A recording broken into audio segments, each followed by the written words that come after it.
Si l'on en croit l'écrivain Michel de Montaigne, rien n'a changé depuis le XVIe siècle. Écoutez un peu ce qu'il disait déjà à l'époque dans ses fameux essais. C'est un bel et grand agencement sans doute que le latin et le grec, mais on l'achète trop cher. Qu'est-ce que nous dit Montaigne dans sa langue du XVIe siècle? Ce qu'il nous dit simplement, c'est que le latin et le grec, c'est très bien, mais vraiment, on en bave trop pour apprendre ces langues. Mais rassurez-vous, la citation ne s'arrête pas là. Montaigne poursuit ensuite avec la phrase suivante. Je dirais ici une façon d'en avoir meilleur marché que de coutume, qui a été essayé en moi-même, s'en servira qui voudra. Donc ce que nous dit Montaigne, c'est que lui a réussi à apprendre le latin en peinant moins que les autres, et il va nous donner la recette. Et c'est aujourd'hui ce que nous allons explorer. Mais avant, si vous êtes totalement débutant en latin, je vous propose mon programme gratuit. Lisez en 5 semaines vos 35 premières pages de latin.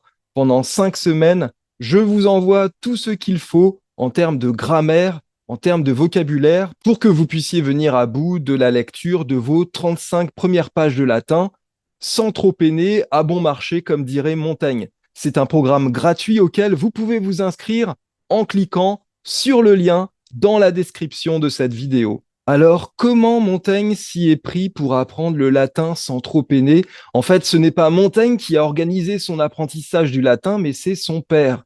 Son père, en effet, a fait venir près du petit Michel, dans la propriété familiale, un Allemand qui ne connaissait pas un mot de français, mais qui connaissait très bien le latin.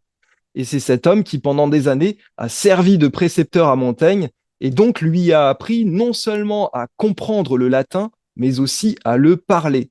Le papa de Michel avait aussi donné pour instruction à toute la maisonnée de ne pas parler un mot de français en présence du futur écrivain. On avait le droit de parler que le latin. Et c'est vraiment cette démarche qui a porté ses fruits, puisque Michel de Montaigne savait très bien le latin. On voit bien dans ses essais qu'il cite avec beaucoup d'aisance beaucoup d'auteurs latins qu'il a fréquentés durant sa jeunesse et sans doute après aussi. Et donc c'est pour ça que le cas de Michel de Montaigne est encore intéressant pour nous au XXIe siècle. C'est que c'est quelqu'un qui trouvait que déjà à l'époque le latin était trop dur à apprendre et qui a trouvé une voie nouvelle. Alors cette voie nouvelle, on la connaît bien de nos jours parce que ce qu'a vécu Montaigne, ça s'appelle ni plus ni moins que de l'immersion. Montaigne, dès sa prime jeunesse, a bénéficié d'un stage d'immersion linguistique. Et donc, si nous aussi, nous voulons apprendre le latin ou le grec sans trop de peine, c'est vers cette piste-là qu'il va falloir nous tourner. Alors évidemment, la solution ne va peut-être pas être de vous précipiter sur le bon coin pour aller vous trouver une nounou qui ne vous entretienne qu'en latin ou en grec. Cela dit, ça peut être une solution si vous avez vraiment les moyens, mais vous avez d'autres possibilités pour pratiquer cette immersion linguistique qui rend l'apprentissage des langues beaucoup plus facile. La première possibilité, si vous avez le temps et les moyens, c'est un séjour linguistique. Vous avez de par le monde des écoles où il vous est possible d'apprendre le latin et le grec comme des langues vivantes. C'est-à-dire que toute la journée, dans ces établissements, on ne parle que latin et grec. Et évidemment, ça facilite grandement votre apprentissage puisque toute la journée, vous baignez dans ces langues que vous voulez acquérir. Alors, je pense principalement à 2 écoles. En Italie, il y a le Vivarium Novum et à Jérusalem, vous avez l'Institut Polis fondé par un Français, Christophe Rico. Mais ça reste des solutions évidemment difficiles à mettre en place en raison du prix et en raison bien sûr de la disponibilité qu'elles exigent. Tout le monde ne peut pas forcément partir pendant plusieurs mois dans un autre pays pour aller apprendre une langue. Mais rassurez-vous, il y a bien d'autres possibilités. Vous pouvez très bien vous trouver des partenaires linguistiques avec lesquels vous échangez soit à l'écrit, soit à l'oral, en latin ou en grec. Je pense par exemple au site Latin and Ancient Greek Chat qui vous permet de converser par Zoom avec des gens du monde entier, soit en latin, soit en grec, ça dépend des horaires. Vous avez également, en latin en tout cas, énormément de vidéos de podcasts de gens qui parlent un latin tout à fait accessible qui vous permet là aussi de vous immerger dans cette langue.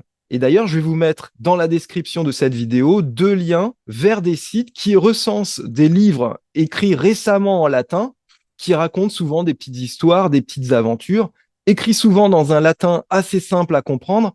Et de toute façon, sur ces sites, vous trouvez un classement des livres par ordre de difficulté, ce qui vous permet de choisir ce qui correspond à votre niveau. Par exemple, le livre que j'ai choisi de vous présenter dans cette vidéo, dont vous trouvez un extrait derrière moi, c'est un livre justement assez facile à lire, écrit en 1933 par Mima Maxey et dont le titre est Cornelia. Alors, qui est Cornelia? Cornelia, c'est une petite fille qui vit en Amérique au début du XXe siècle et vous suivez tout au long des pages les diverses aventures de la vie quotidienne, souvent de cette petite fille. C'est un livre écrit dans un style assez simple, avec beaucoup de répétitions, qui rendent l'histoire assez facile à comprendre. Donc, pourquoi ne pas vous lancer dans la lecture de ce livre? Donc voilà, même si vous ne pouvez pas vous trouver une nounou qui vous parle H24, latin ou grec, même si vous ne pouvez pas partir à l'autre bout du monde pour aller étudier pendant plusieurs mois, voire plusieurs années, dans une école où l'on ne parle que latin ou grec, il y a d'autres possibilités que vous pouvez adopter dans votre quotidien, des livres, des vidéos, des podcasts. Et peut-être que je m'avance un peu en disant cela, mais il se peut très bien que d'ici quelques mois, d'ici quelques années, l'intelligence artificielle nous offre un outil supplémentaire pour pratiquer cette immersion. On peut très bien imaginer que vous fournissiez à une intelligence artificielle comme ChatGPT un texte d'auteur et vous demandez à ChatGPT en latin ou en grec de vous reformuler ce texte de manière à le mettre à votre niveau. Alors évidemment, c'est encore un peu tôt aujourd'hui. J'ai testé ces solutions et c'est vrai que l'intelligence artificielle fait encore beaucoup trop de fautes, mais on peut imaginer que dans un futur relativement proche, la donne va changer et donc ça peut être une solution vers laquelle se tourner, faute de mieux en tout cas, parce que je ne pense pas que l'intelligence artificielle puisse remplacer totalement les êtres humains et tant mieux. Ce qu'il faut retenir de cette vidéo, c'est que la meilleure manière de progresser pour vous sera l'immersion. L'immersion, cela suppose un contact fréquent et prolongé avec la langue que vous voulez apprendre. Et évidemment, pour que ce soit efficace, il faut que vous soyez exposé à des discours relativement simples. Si j'en reviens à Montaigne et à son précepteur, on peut supposer que même en latin, le précepteur en question s'adressait au petit Michel en employant un discours adapté à son âge, évidemment. Et donc, c'est ce qu'il faut que vous fassiez, c'est que vous vous exposiez massivement à des discours qui soient adaptés à votre niveau. C'est à vous qu'il revient d'explorer des pistes et de trouver ainsi votre immersion. Personnellement, j'ai trouvé mon immersion. C'est une pratique que j'ai depuis maintenant 1 an et demi. Je lis chaque semaine 100 pages de latin et 100 pages de grec.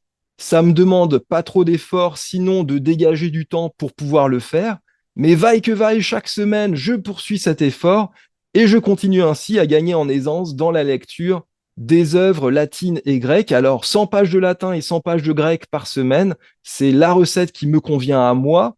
Ça ne conviendra peut-être pas à tout le monde. C'est à vous de trouver votre immersion. En tout cas, n'attendez pas une situation qui serait plus favorable. C'est à vous de voir dès aujourd'hui ce que vous pouvez mettre en place dans votre quotidien pour rentrer petit à petit dans cette démarche d'immersion. J'espère que cette vidéo vous a plu. J'espère qu'elle vous donne des pistes pour progresser et qu'elle vous motive. Si c'est le cas, merci de mettre un petit pouce vers le haut. Merci aussi de vous abonner à la chaîne. Et puis dites-moi en commentaire si vous avez trouvé des moyens de mettre en place cette espèce d'immersion à domicile dont j'ai essayé de vous esquisser les contours dans cette vidéo. Je vous en remercie d'avance. À bientôt.